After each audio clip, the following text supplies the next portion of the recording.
अरुणाचलाव जों बे बिनानाव लानानै थाहैदोंमोन। बिनानावखौ थेंकिउ आरो बिनि बिमा बिफा आयंमोनखौ थेंकिउ। जा हेल्प खालामखादों बिसोरो जोंखौ। भिडिअ बानायाबालाय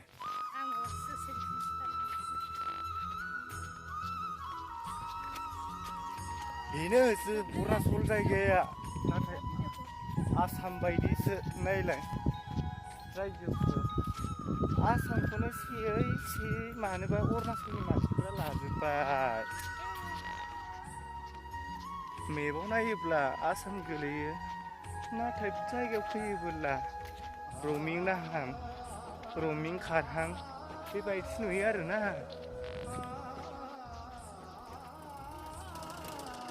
नै लोगोफोर दै बारदों जोङो नावजोंहाय माने सिगां दैनि गावनायानो बेयो। जाहाथे नोंथांमोना बे आंनि इउटुब जिउनि उनाव इउटुब चेनेलखौ नायनानै लाइक आरो शेयार खालाम, लोगोसे कमेन्ट खालाम, साबस्क्राइब खालाम, लोगोसे जेसेबां हायो एसेबांनो शेयार खालामनो नाजा। जाहाथे आं नोंथांमोननि मददावहाय गोदान गोदान भिडिअ हगारबाय थानो हागोन।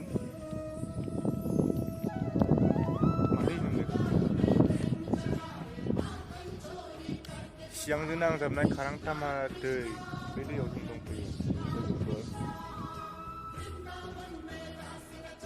नै गिदिर साबानो सिगां फिसा होनदोंमोन दायो खै बोसोर जाखोथाय देरनाया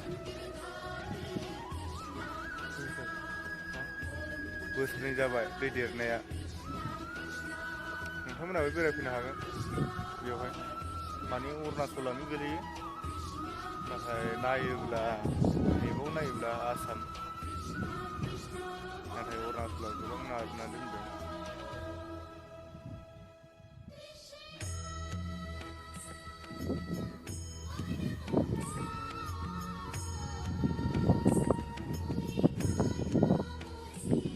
अन्नानै बे आंनि जिउनि इउटुब चेनेलखौ नोंथांमोना नायनानै साबस्क्राइब खालाम आरो लोगोसे अलावहाय थुना हो, जाहाथे गोदान गोदान भिडिअ हगारोबा नोंसोरनियाव सिगां नुहैनायनि थाखाय।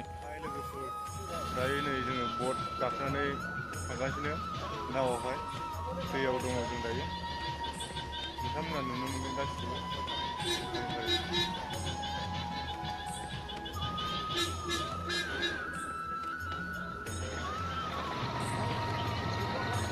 गारि जा मानसियानो जा बटजों बारहैयो बेयावहाय।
दालाङा बैनोमोन नाथाय दा बे दै दालां सिंजोंनो दैया बोहैलाङोमोन। दायो नै बेसेबां गिदिर जाखो बे दैया। दायो बट नङाबा बट बारनो हाया।